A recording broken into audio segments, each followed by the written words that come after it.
Hi, welcome to me313 Mechanical Engineering Thermodynamics. The topic of this video is regeneration, intercooling, and reheating of the Brayton cycle. And the sections in the textbook are 9.9 to 9.10. So here are the learning outcomes. At the end of this, you'll understand how regeneration works in the Brayton cycle. You'll understand how intercooling and reheating help increase the thermal efficiency of that cycle. You'll be able to describe the diminishing returns of multi-step intercooling and reheating. And then finally, we'll go through an example, and you'll be able to calculate the thermal efficiency of a cycle, Brayton cycle, that implements regeneration, intercooling, and reheating. All right, so first I want to talk about regeneration. So what we show in the diagram here is our Brayton cycle, where we have our compressor here on the left, and we have our turbine over here on the right. And this right over here is the boiler, or the heater. Just call it a heater. But we've added this extra component, which we show right here. And you probably recognize this from the Ericsson cycle. This is a countercurrent heat exchanger. We have fluid moving in this direction, fluid moving in that. And what this is a regenerator. Same thing that we saw in the Ericsson cycle. And so what we're able to do is at the exit of the turbine, with this material still relatively hot, we're able to more or less preheat the fluid that is just coming out of the compressor. And what we'll see is that goes ahead and increases the efficiency. Let's go ahead and draw this cycle up on a PV diagram. Or sorry, on a TS diagram. So we'll start off here at point 1, and we're going to go through the compressor, and we'll assume now it's isentropic, so we'll go straight up to point 2. And then we're going to go ahead and heat it. And first it's getting heated by the regenerator to some point 5, and then it continues to get heated in the normal boiler up to some point, which is point 3.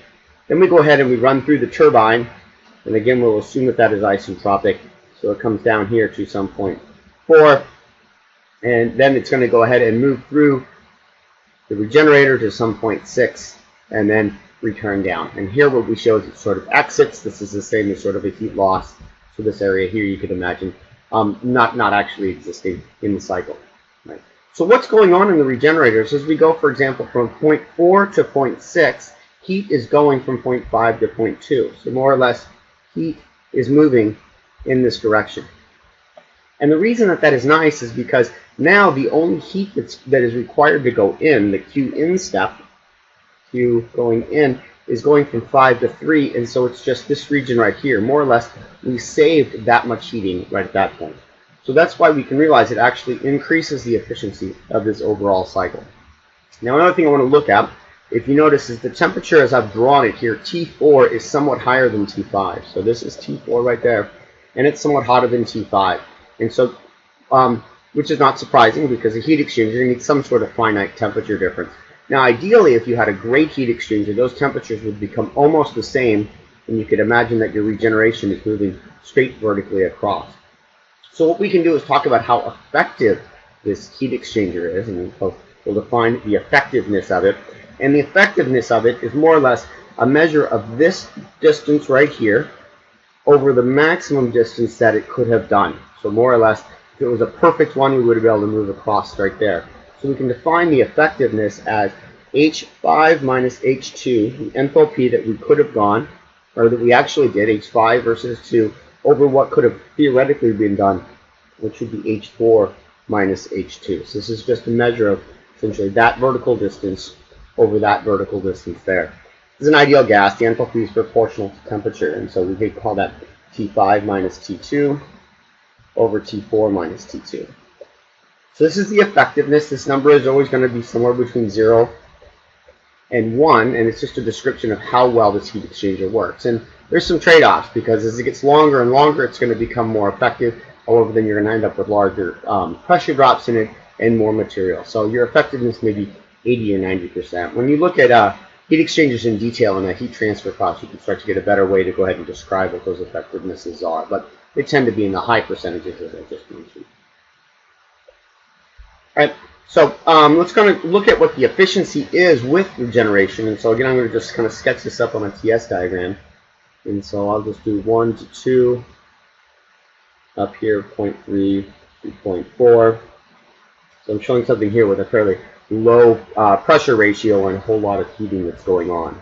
And so what you realize is that, again, right, so here would be where the regeneration occurs. And so if I have a low pressure ratio, I can actually move a lot of heat across. And so you end up with a huge increase in efficiency at low pressure ratios. So this is a plot of the pressure ratio and the efficiency. And so as the diagram I drew here, this is a low pressure ratio. So I'm down at this point, and what I'm showing is the huge difference that you have between things with low pressure ratios and high pressure ratios. This right over here is the efficiency using regeneration, and then this line right over here is the one without regeneration. And so these lines right over here are for different values of the temperature ratio. Now as I go ahead and increase the pressure ratio, it actually gets to a point where I'm not actually any more effective. And so we can kind of see that schematically. Let me change the color of my pen. And so let's draw something with a somewhat larger pressure ratio. Maybe it goes up to there and comes down to that point. And what you realize is that, well, so this is the outlet of the compressor, this is the outlet of the turbine, and there's really no region in here for regeneration to occur. In fact, where these temperatures are the exact same, that's what these points are right there. And then if we go ahead and we're to increase an even higher pressure ratio, so imagine I went up to some really high pressure ratio like that, what you realize is that this is why actually the efficiency would be lower with regeneration than without, because at this point what I would actually be doing is dumping heat in the wrong direction. So I'd be heating this and then moving the energy down there. So there's an ideal, or I shouldn't say an ideal, there is a point at which regeneration does not become more effective. So it's best done at low pressure ratios, and as I increase the pressure ratio, the benefits you get from regeneration become somewhat smaller. There's an equation for what the efficiency is using regeneration, so that's these lines right over here. As I said, it's a function of the temperature ratio, which is T low over T high, as I show here, and it's also a function of the pressure ratio. So this is the efficiency of the Brayton cycle utilizing regeneration. Let's talk about intercooling. It's another way to go ahead and increase efficiency. And what this does with the Brayton cycle, let me go back, just look at our Brayton cycle again, where we have a single compressor normally. If we were to go ahead and replace that single compressor with two compressors that want to go up to some intermediate pressure, and then go ahead and do some intercooling to remove some heat, I can actually increase the efficiency. So let's go ahead and remember how that is. So if we look at pressurization on a PV diagram, and I'm just going to go from some low pressure 0.1 to some high pressure 0.2. And when I go ahead, if this was the isentropic case, that would be delta S is equal to 0. There's going to be a temperature increase as I pressurize. And so let me go ahead and draw maybe just a couple example isotherms. And so if these were some isotherms of constant temperature, right, the temperature is going from some point lower to some point high. Now if you remember, if I wanted to go ahead and save work, well, work for an open system is the integral of V dP. So it's going to be this area underneath that curve there. If I wanted to go ahead and decrease the work requirement of the compressor, going in that direction, I might go up to some intermediate pressure at that point, and then go ahead and cool it down.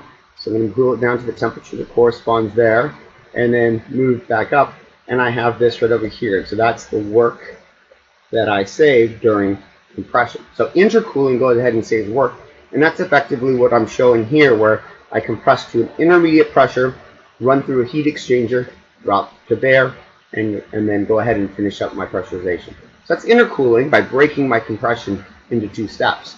And so I save work at the expense of having to run two separate compressors instead of just one, and adding a heat exchanger. And as I add more and more, at some point there's going to be some diminishing returns just because of the increases in capital costs.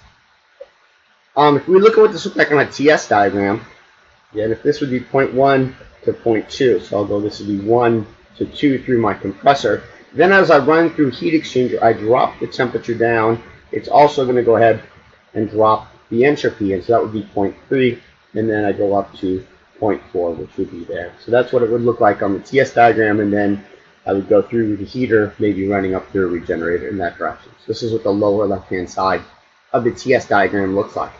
And you realize that you're going to go ahead and save some work, you're increase your efficiency, because you've got kind of essentially the extra work right there that you're going to end up getting out of the system. Let's look at reheating, and reheating is essentially exactly analogous to intercooling. So now what I'm doing is I'm looking at the turbine. This is the power generation part, so work is coming out here. But what I have done now is I have two turbines, a high pressure turbine and a low pressure turbine, And then what I have is a reheater where I'm going to go ahead and add heat to this again. And so the reason that this goes ahead and increases efficiency is for exactly the same reasons. So imagine, right, so I'm going to go ahead and look at going through a turbine, just a single stage turbine. So I'll be going from point, let's just call this 3 to 4, for example, just to give ourselves some numbers. And again, that the work being generated is going to be the area underneath that curve. Let's draw some isotherms again. It might look like this, right? And so temperature drops as I go through a turbine. If I was to go ahead and reheat it, so after the temperature drops to, for example, here, if I was to go ahead and reheat it at a constant pressure, I'd be moving up to there and move down. And what you realize now is I'm getting extra work out. So this is extra work that I get because I went ahead and reheated the system. And the reason I can reheat it is because I'm using the same boiler that may be at some temperature T high that is at least the temperature of that isotherm right there. So I go ahead and increase my efficiency using reheating as well. If I look at the TS diagram, so let's imagine we go through our compressor up to our first turbine right over there. This might be 0.3. I'm going to go through the low pressure turbine, so this would be 0.3. I'm going to go to 0.4. And then I'm going to go ahead and reheat it. And I can go usually about the same temperature that I was at 0.3. So that right there would be, say, exactly 0.5. Run through the turbine to 0.6 there. So this kind of looks, again, a lot like the intercooling system, where now I've got my 2 turbines, and I'm getting some extra work out of it by reheating the system there. So let's go and look at the entire cycle now. So this would be an entire reheat, reheat cycle with intercooling. So what I have is I have my 2 compressors, compressor 1 and 2. This is my heat exchanger. I'm removing heat at that point. This is my reheater. I'm adding heat. And in fact, this reheater is usually just the exact same combustion chamber. So normally you're just actually running this back through the combustion chamber using the same thing. So they end up getting back up to the same temperature. And then there is my regenerator where I'm moving heat back through that system. So let's go ahead and just sketch out briefly what our TS diagram would look like with all of these components on it. And so what we have is we have 1 stage of intercooling. So I'm going to go ahead, and this would be 0.1. Go up to 0.2 if it's isentropic. I'm going to go ahead and go through my intercooler. That would be 0.3. Then I'm going to go up to 0.4. So there's 0.2 and 0.4. And then I'm going to go ahead and go through regeneration up to some temperature 5. And then I'm going to go ahead and go then through the combustion chamber and heat it up even further. So there would be 0.6. That's this point right there. Run through the high pressure turbine to 0.7. Going to reheat it back up. So that's 0.7.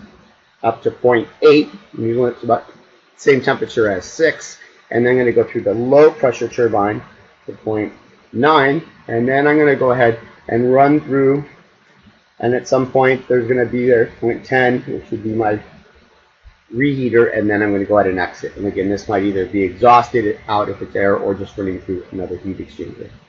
So there I've got my TS diagram. You realize it's starting to get kind of complicated. I've now got 10 states on this whole system. But it becomes pretty straightforward to solve, as we'll see here in just a moment, because a lot of these steps are all done the exact same way. Right. Okay. So let's look at an example problem here. We're going to do this. We're going to solve it. So we've got a regenerator, reheater, and an intercooler, Brayton cycle. And these are the conditions we're going to do. We have a pressure ratio of 8. The high temperature is going to be 1300 Kelvin.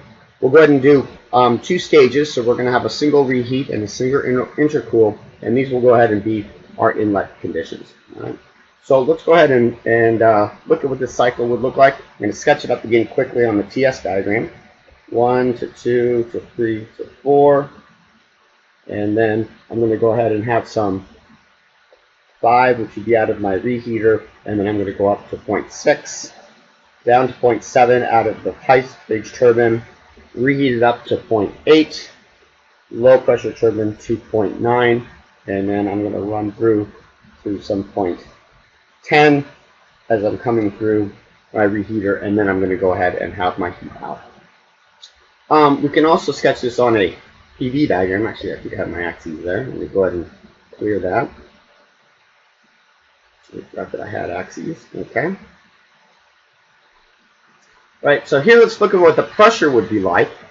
And so when we increase the pressure, we're going to increase the pressure from 1 to 2, But then we're going to go through this heat exchange. It's going to be constant pressure to 0.3, and then I'm going to pressurize it again up to 0.4, and now I'm at my high pressure, and then I'm going to go over to 0.5 through the reheater, 0.6, which is through the combustion chamber, 7 through the high pressure turbine, then I'm going to go on through 0.8 as I run through the reheater, and then I'm going to go back down again to 0.9 as I come out of that turbine, and then over here at 0.10 and move across.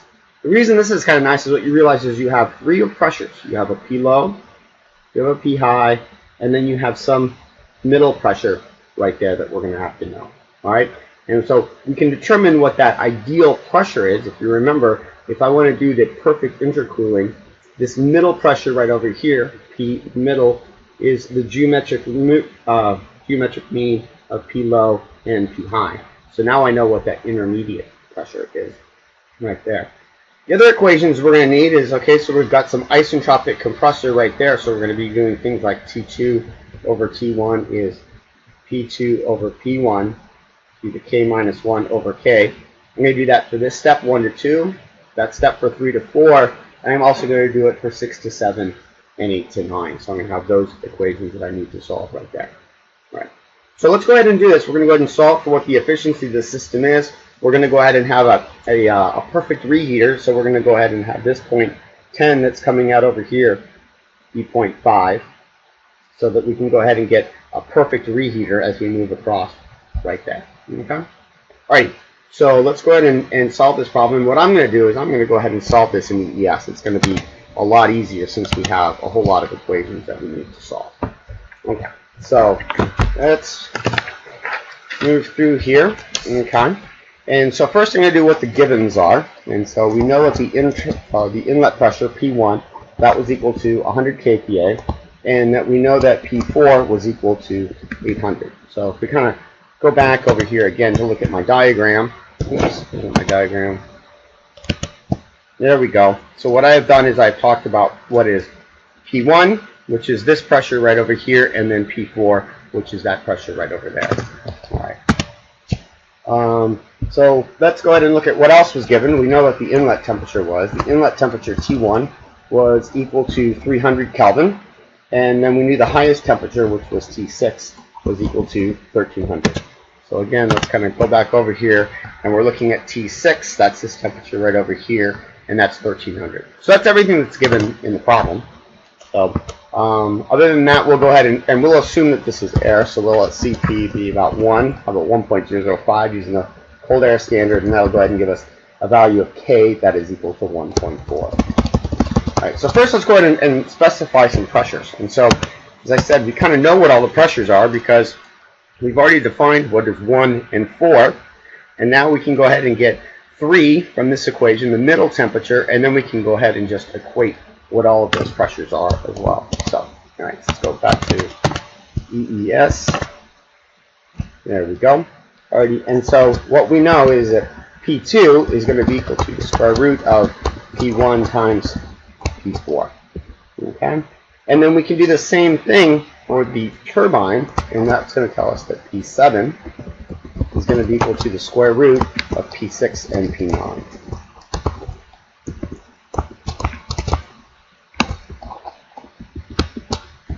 Alright, so going back again to our diagram over here, what we did is we're looking at what this pressure is of 7, and we're saying it's a geometric mean between 7 and 9. Right, so now what we can do is we can go ahead and specify some of the other pressures, because we realize pressures 4, 5, and 6 are all the same.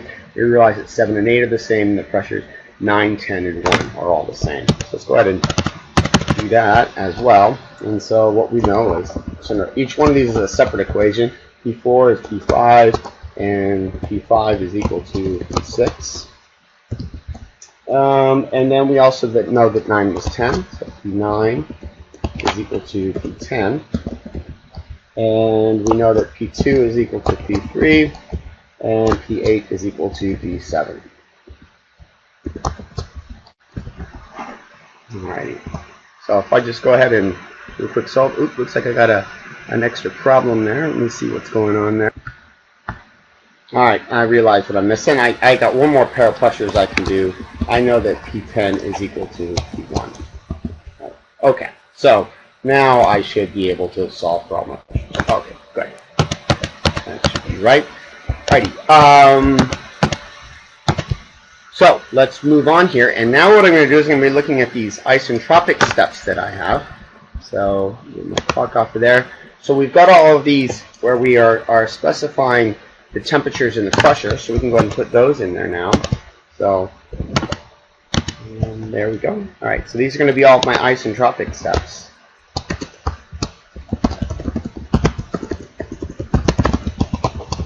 And so what we know is, for example, T2 over T1 is equal to P2 over P1 to the K minus 1 over K. So there's my isentropic relation. And that's just to kind of verify that that solves. Okay.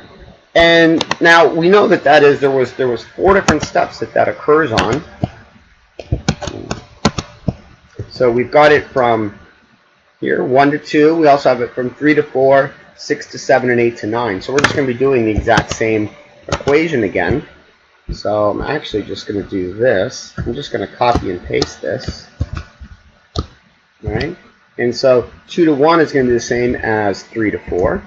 So I can go ahead and just use that same type of equation from 3 to 4. And that's also from 6 to 7.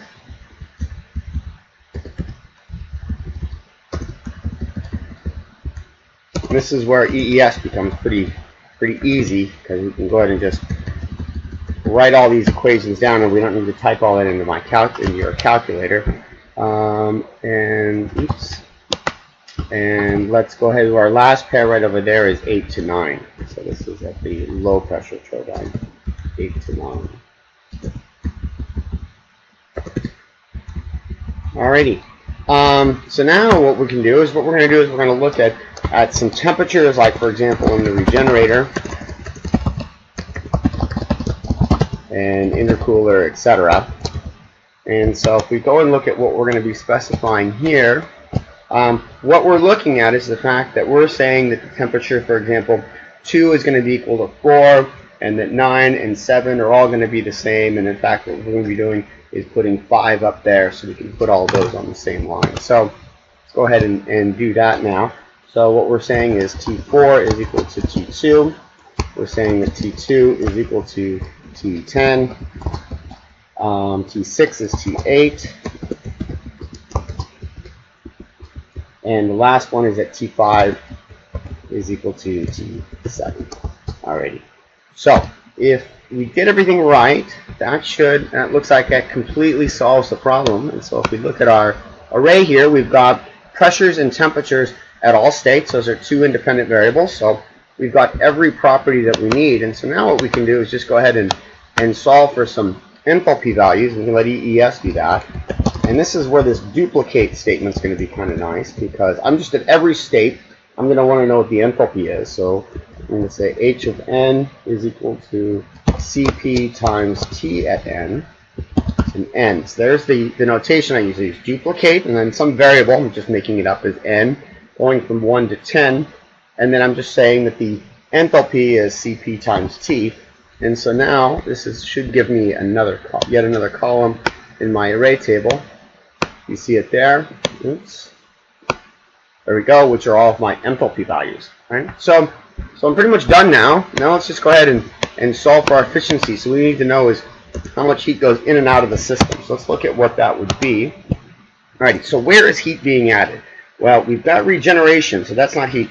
The heat that's going in, I've got Q in going there from 5 to 6, and then in my reheater I also have Q in. So I've got 5 to 6, and then going from 7 to 8. And then if I want to look at the heat that's going to be coming out of the system, right over here, I'm going to be removing heat at that step right there. So it's going to be between, so that's not 10, 10 is right down there, 10 to 1 and 2 to 3. So those are going to be my energy in and energy out steps. So let's go ahead and do that. So we'll say that Q in is, and we're just going to add those two. So it would be H6 minus H5 plus, that's the reheating, which is going to be H8 minus H7. And then Q out is going to look somewhat similar. And that's going to end up being H10 minus H1. That's the initial part. And then H2 and 3, which is the intercooler. Alrighty, so there's my heat in and heat out. And so now we can just go ahead and find out what our efficiency is. It'll be 1 minus Q out over Q in. And there we go. And so if I look at my efficiency, the efficiency is about 69%. So that's really, really high. Well, we've assumed an ideal regenerator, some isentropic systems, but you realize how high your efficiency can get using intercooling and regeneration. So, alrighty, well, that I think pretty much solves the problem. Let's go ahead and put that down. Our last number was that we said that our efficiency is about 69%. Alrighty, well, that wraps it up for this one. See you later.